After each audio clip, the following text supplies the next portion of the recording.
எல்லோருக்கும் வணக்கம் ஐயா. சத்தியமா எங்களுக்கு ஒண்ணுமே புரியலைங்கய்யா அப்படிங்கிற மாதிரி நேற்று ஃபாரினர்ஸ் எல்லாம் பார்க்கும்போது 4212 கோடி கேஷ் மார்க்கெட்ல வாங்கியிருக்காங்க. அதே மாதிரி டிஐஸ்மே பணம் 3238 கோடி போட்டிருக்காங்க. ஆனா உண்மைக்கு நீங்க நிஃப்டி நேற்று எடுத்து பாத்தீங்கன்னா 160 பாயிண்ட் பக்கம் இறங்கித்தான் இருந்தது. இன்னைக்கு தான் இவன் என்ன பண்ணிக்கிட்டு இருக்கான் அப்படின்னு பாத்தீங்கன்னா ஆல்மோஸ்ட் 102 பாயிண்ட் மேலே ஏறிக்கிட்டு இருக்கான். அதுக்கு பல காரணங்கள் இருக்கலாம். இவங்க நிஃப்டியில வித்துவிட்டு அதை போய் வேற எங்காவது போய் வாங்கியிருக்கலாம், அல்லது நிஃப்டியினுடைய ஸ்டாக்ஸ் ஒமிட் பண்ணிட்டு வேற எங்காவது போயிருக்கலாம், அல்லது இவங்க ரெண்டு பேர்த்தினுடைய சக்திக்கு மேல ஒரு சக்தி போய் வித்து விட்டுருக்கலாம். அது நம்ம ரீட்டைலரா கூட இருக்கலாம், அல்லது வேற ஏதாவது இன்சூரன்ஸ் கம்பெனியா இருக்கலாம், எப்படி வேணாலும் இருக்கலாம். நண்பர்களே, இந்த சமயத்தில் ஐபிஓல ஏதாவது சுவாரஸ்யமான சம்பவங்கள் நடந்திருக்கா? ஏன்னா வந்து டெய்லி ஐபிஓ விட்டுட்டு இருக்கானே, அந்த வகையில் இந்த ஆர்கே சுவாமி அப்படின்ற ஒரு கம்பெனி வந்து இன்னைக்கு லிஸ்ட் ஆயிருக்கு.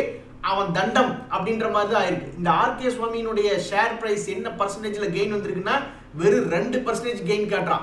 இந்த 2% கெயின் வச்சுட்டு நம்ம என்ன பண்றது? இவன் ஆக்சுவலா எப்படி இது போன்ற கும்பா குட்டி ஐபிஓக்கள் இருந்து தப்பிச்சுக்கலாம் அப்படின்னா, இவனுடைய கிரே மார்க்கெட் பிரீமியம் என்னவா இருந்தது அப்படின்னு நம்ம பார்த்துட்டு இருக்கீங்களா? அப்போ ஒண்ணுமே இல்லாம தான் இருந்தது, பிரயோஜனம் இல்லாம தான் இருந்தது. ஸோ அதனாலதான் என்னை பொறுத்த வரைக்கும் எப்படி இருக்கான், ஸ்டாக் மார்க்கெட்ல லிஸ்டிங் கெயினும் ஒன்றும் பெருசா ரிஃப்ளெக்ட் ஆகல. இந்த சமயத்தில் வேற ஏதாவது புது லிஸ்டிங்ஸ் வருதுன்னா, புது லிஸ்டிங் ஒன்று வருது. Popular vehicle and services limited அப்படின்றது ஓப்பன் ஆயிருக்கு. இது ஓப்பன் ஆயிருக்கிற ரேட் என்ன அப்படின்னு பாத்தீங்கன்னா 295 ரூபாய்க்கு இஷ்யூ பண்றாங்க. நம்மளுக்கு என்ன தேவை? இவனுடைய கிரே மார்க்கெட் பிரீமியம் தொடர்ந்து வளர்ச்சி அடையுதா, கடைசி நாள் வரைக்கும் நல்ல ஒரு 10% 20% சம்பாரிச்சு கொடுக்கக்கூடிய ஐபிஓவான்னு பார்க்கணும். இப்போதைக்கு ஓப்பனிங்ல 9.15% அப்படின்ற மாதிரி ஓப்பன் ஆயிருக்கான். இன்னொரு 2 நாள் பார்த்துட்டு கடைசி நாள் இதே அளவுக்கு இருந்ததுன்னா ரொம்ப சந்தோஷம் தான்.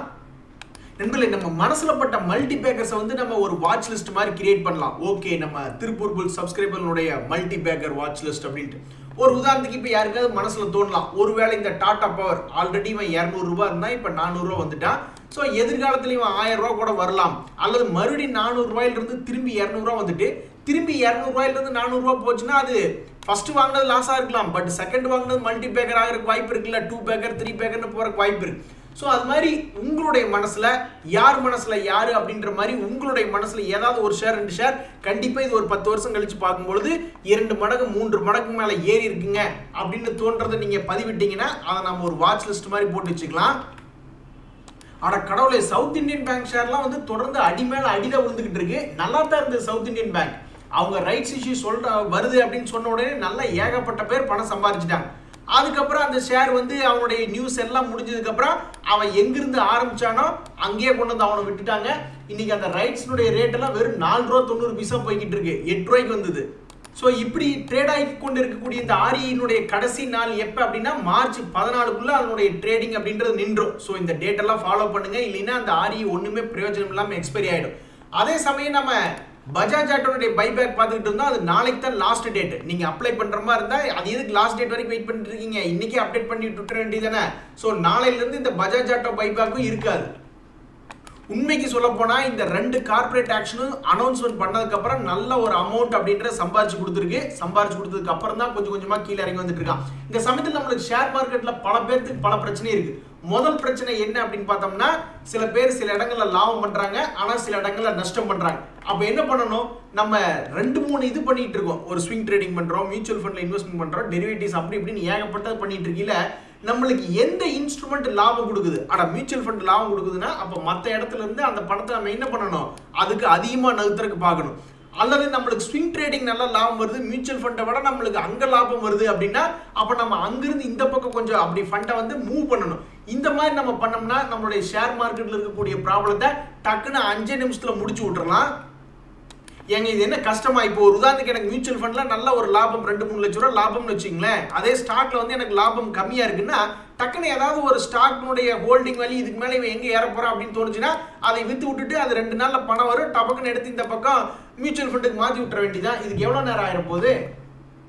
அதே மாதிரி உங்களுக்கு ஒரு ஸ்ட்ராட்டஜி நல்லா சூப்பரா ஒர்க் அவுட் ஆகுது. ஒரு உதாரணத்துக்கு நீங்க ஏதாவது மொமெண்டம் பேஸ்டு பை பண்றீங்க, அல்லது பிரைஸ் ஆக்ஷன் பேஸ்டு பை பண்றீங்க, அல்லது நியூஸ்களை பேஸ் பண்ணி வாங்குறீங்க, அந்த நியூஸ் உங்களுக்கு சூப்பரா ஒர்க் அவுட் ஆகுது அப்படின்ற மாதிரி உங்களுடைய ஸ்ட்ராட்டஜி உங்களுக்கு நல்லா ஒர்க் அவுட் ஆகுதுன்னா அதுல உங்களோட இன்வெஸ்ட்மெண்ட்ஸை இன்க்ரீஸ் பண்ணிக்கணும். எதுக்கப்புறம் போய் பயப்படுறது?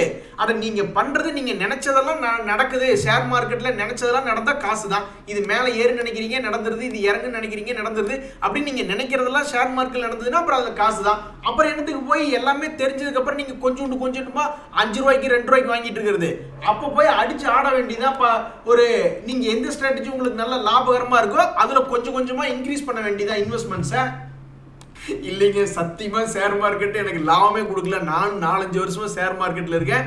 10 பைசாக்கு பிரயோஜனம் இல்லைன்னா என்ன பொறுத்த வரைக்கும் டெம்பரவரியா ஃபண்ட்ஸை உள்ள போடுறதை நிறுத்திட்டு ஏற்கனவே இருக்கிறதையும் எடுத்துட்டு வெளியே எடுத்துட்டு கொஞ்ச நாள் வேடிக்கை பார்த்துட்டு மைண்டை ஷார்பன் பண்ணிட்டு வர்றதா நம்மளுக்கு 5 நிமிஷத்துல நம்மளுடைய ஷேர் மார்க்கெட் பிரச்சனையெல்லாம் தீர்க்கறதுக்கு ஒரே வழி அப்படின்றது என்னுடைய கருத்து.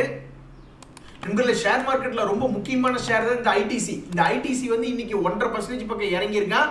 பொதுவாக இவன் 400 ரூபாய்க்கு 415க்குமா கடந்த 1 மாசத்துக்கு மேல 2 மாசத்துக்கு மேல ட்ரேட் ஆயிட்டு இருக்கான். இந்த சமயத்துல வந்து பாத்தீங்கன்னா இதுல ஒரு முக்கியமான ஒரு நியூஸ் வருமா, ஏதாவது ஒரு ட்ரிகர் கிடைக்குமா, அதாவது கீழே விழுகிற மாதிரி விழுந்து டபக்குன்னு மேல ஏறினாலும் சந்தோஷம் தான், அல்லது கீழே ஒரு 350 ரூபாயோ அல்லது 300 ரூபாய் போயிட்டு அப்புறம் மேல வந்தாலும் சந்தோஷம் தான், அல்லது ஒரே மூட்டை மேல ஏறினாலும் சந்தோஷம் தான். ஆக மொத்தம் இந்த 3 சினாரியோல ஏதாவது ஒரு சினாரியோ இந்த வாரத்துல நடந்துட்டா சந்தோஷம். என்ன காரணம்னா இதுல ஒரு நியூஸ் வருது, இந்த மாதிரி பிஏடி அப்படின்ற ஷேர் ஹோல்டர் வந்து அவங்க கிட்ட இருக்கக்கூடிய ஷேர்ல கொஞ்சோண்டு இந்த வாரத்துக்குள்ள வித்து விட்டுறலாம் அப்படின்ற மாதிரியான நியூஸ்கள் வந்து மீடியாக்கள் வந்துகிட்டு இருக்கு. ஸோ ஐடிசி ஷேர் வச்சிருக்கிறவங்க இந்த வாரத்தில் ரொம்ப முக்கியமாக கணிச்சு பார்க்கணும்.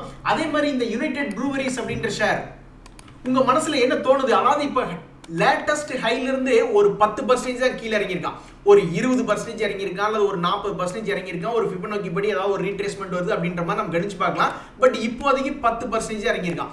இவனுடைய நல்ல சப்போர்ட் அப்படின்றது இந்த 1371 ரூபா ரேஞ்சில் இருக்கு. உங்களுடைய மனசுல என்ன தோணுது? இவன் இங்கிருந்தே, ஏன்னா இன்னைக்கு லேசா கொஞ்சம் மொமெண்டம் அப்படின்றது காட்டுறான், கிரீன்ல ட்ரேட் ஆயிட்டு இருக்கான். ஒருவேளை இங்கிருந்தே அவன் 2000 ரூபாய் போயிடுவானா, இல்ல இங்கிருந்து கீழே 1350 வந்துட்டு 2000 ரூபாய் போவானா அப்படின்றத தெரியப்படுத்துங்க. இவன் இங்கிருந்தே 2000 ரூபாய் போனா ஒரு குளிர்பானத்துக்கு ஆச்சு. ஆனா 1400 ரூபாய் வந்துட்டு 2000 ரூபாய் போனா பல நண்பர்கள் சந்தோஷமா இருக்கலாம் ஷேரிங் பண்ணி. ஆனாடா இந்த ஆதித்யா பிர்லா கேபிட்டல் அப்படின்ற ஷேர் வந்து இன்னைக்கு 3.4% ஏறி இருக்கான். என்ன காரணம் அப்படின்னா அதுக்கு ஒரு நியூஸ் இருக்கு. என்ன நியூஸ்? இந்த மாதிரி ஆதித்யா பிர்லா ஃபைனான்ஸ் அப்படின்ற அவங்களுடைய சப்சிடரியை அந்த ஆதித்யா பிர்லா கேபிட்டலோட மெர்ஜ் பண்ணிக்கலாம் அப்படின்ற மாதிரி அவங்களுடைய போர்டு அப்ரூவ் பண்ணிடுச்சு. இதுக்கப்புறம் இன்னும் ரெகுலேட்டரி அப்ரூவல்லாம் நிறைய வரணும். பட் எனிவே இந்த நியூஸ் வந்ததுக்கு அப்புறம் என்ன ஆச்சுன்னு பாத்தீங்கன்னா 3% மேலே ஏறிட்டான். நான் கூட இவனுக்கு ஒரு 2000 ரூபாய்க்கு வாய்ப்பு கொடுத்து பார்க்கலாமான்னு யோசிச்சுக்கிட்டு இருந்தேன். ஆனா நான் இந்த நியூஸ் வந்து பார்க்கும் பொழுது இவன் இந்த இடத்துல இருந்திருந்தான்னு வச்சுங்களேன், அல்லது இந்த இடத்துல இருக்கு அப்படின்னா சரி ஓகே பிரைஸ் கொஞ்சம் கம்மியா இருக்கு, சீப்பா இருக்கு அப்படின்ற மாதிரி ஒரு 2000 ரூபாய்க்கு வாய்ப்பு கொடுத்து பார்த்துருந்துருப்பேன். பட் இந்த நியூஸ் வரும்போது இவன் இருக்கிறதே ஆல்மோஸ்ட் கொஞ்சம் உச்சியில் இருக்கிறதுனால சரி போங்க அப்படின்ற மாதிரி விட்டுட்டான். நியூஸ் வந்து பிரயோஜனம் இல்லாம போச்சு பாத்தீங்களா. நீங்க சொல்லலாம் சரி நியூஸ் வந்தா என்ன, போய் அவனை பிடிக்க வேண்டியதானே 2000 ரூபாய்க்கு அப்படின்னு நீங்க சொல்லலாம். பட் அவன் உச்சியில் இருக்கான். எனக்கு அந்த உச்சியில பிடிச்சி கீழே வந்துட்டான்னு வச்சுங்களேன், அப்புறம் உச்சாணி கொம்புல பிடிச்சது யாரு அப்படின்னா அதுல என் பேர் எழுதி இருக்கும். டெக்னிக்கலி பாக்குறதுக்கு இந்த எல்டிஎம் ஷேர் வந்து ஒரு நல்ல கேட்ச் அப்படின்ற மாதிரி தான் நான் யோசிச்சுக்கிட்டு இருந்தேன். பரவாயில்ல, மேல ஹைல இருந்து ஒரு 20% இறங்கி சீப்பா கிடைச்சிட்டு இருக்கான், ஒரு சப்போர்ட் எடுக்கிற மாதிரி இருக்கான் அப்படின்ட்டு. ஆனா அதுல என்ன நியூஸ் வருது அப்படின்னு பார்த்தோம்னா இந்த எல்டிஎம் டாப் கிளைண்ட்ஸ்ல வந்து இந்த சிட்டி பேங்க் இருக்கு, அவங்க ரீஸ்ட்ரக்சர் பண்றாங்க, கார்பரேட் ரீஸ்ட்ரக்சர் பண்றதுனால இந்த ஷேர்ல வந்து ரிஸ்க் இருக்கு அப்படின்ற மாதிரி சில அனலிஸ்டுக்கு யோசிக்கிறாங்க. அது உண்மைதான். நான் ஒரு சாஃப்ட்வேர் கம்பெனில வேலை பார்த்துட்டு இருந்தேன். அப்ப சில ப்ராடக்ட்ஸ் எல்லாம் இஷ்யூ பண்ணிட்டு இருந்தோம். அந்த ப்ராடக்ட்ஸை யூஸ் பண்ணிட்டு இருக்கீங்களா அவங்களுடைய மேனேஜ்மெண்ட்ல ஒரு சின்ன சேஞ்ச் நடந்து ஒரு முக்கியமான சிஇஓ வெளியே வந்து போனாரு. அப்புறம் இன்னொருத்தர் வந்தார். அப்போ வந்தவங்க வந்து ஒரு டிஸ்கஷன் நடந்தது இருக்கீங்களா என்ன கேட்டாங்கன்னா, உங்க ப்ராடக்ட்ஸ்னால எங்களுடைய பிசினஸ் பெருசா இன்க்ரீஸ் ஆகலையே அப்படின்ற மாதிரி. உங்களுடைய பிசினஸ் இன்க்ரீஸ் ஆகணும்னா அதுக்கு தகுந்த மாதிரி ப்ராடக்ட்ஸ் வாங்க, நாங்க ஆப்ரேஷனுக்கு தாங்க ப்ராடக்ட் கொடுத்துருக்கோம் அப்படின்னா அப்படி இப்படின்னு ஒரு டிஸ்கஷன் போகுது. அதாவது என்ன சொல்ல வரேன்னா, ஏதாவது கார்பரேட் ரீஸ்ட்ரக்சர் நடக்கும்போது ஏதாவது ஒரு டிஸ்கஷன் வரலாம் எக்ஸிஸ்டிங் ப்ராடக்ட்ஸ்ல. பட் மற்றபடி மறுபடியும் அந்த புது சிஇஓ வந்ததுக்கு அப்புறமும் நல்லா தான் போச்சு. அந்த ப்ராடக்ட்ல எந்த பிரச்சனையும் இல்லை. ஸோ இது வந்து மீடியாவில் டிஸ்கஸ் பண்றாங்க. இந்த எல்டிஎம் ஷேர் வச்சிருக்கிறவங்க இப்படி ஒரு இன்ஃபர்மேஷன் போயிட்டு இருக்கு அப்படின்ற மாதிரி தெரிஞ்சுங்க. யாருக்கு தெரியும், அந்த சிட்டி பேங்க்ல வந்து ரீஸ்ட்ரக்சர் ஆனதுக்கு அப்புறம் அடிஷனலா இன்னும் நிறைய ஆர்டர்கள் கூட வரலாம்ல.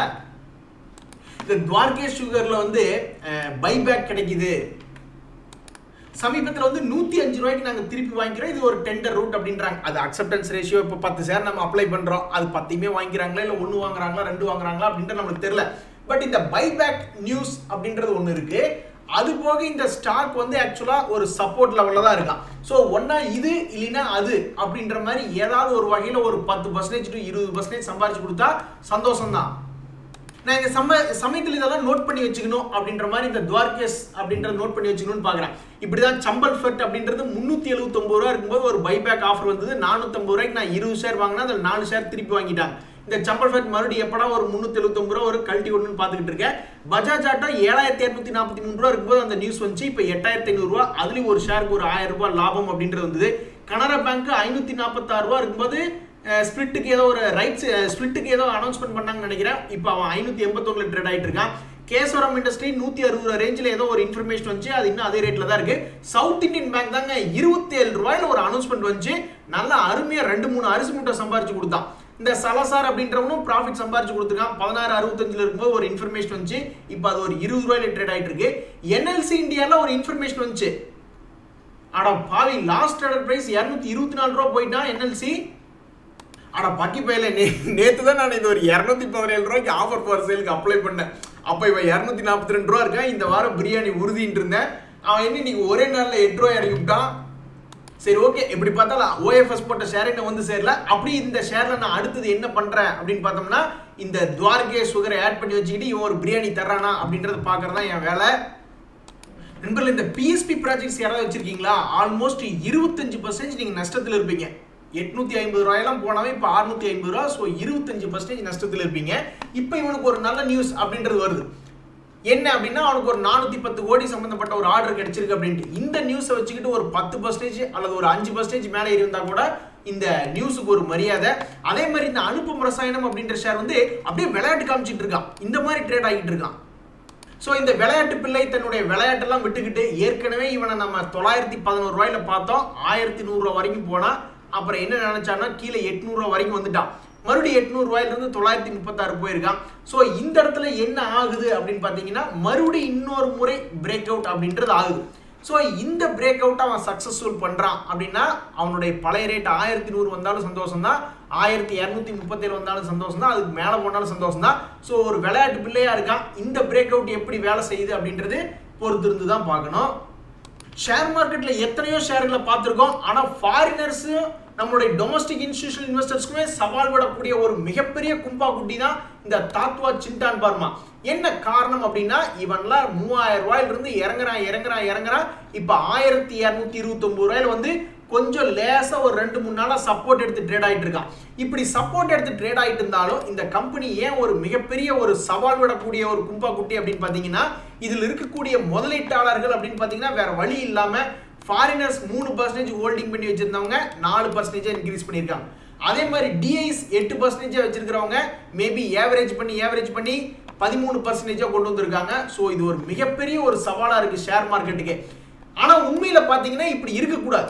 ஏன் இருக்கக்கூடாதுன்னா, இது ஒரு லாபகரமான கம்பெனியா இருக்கான்.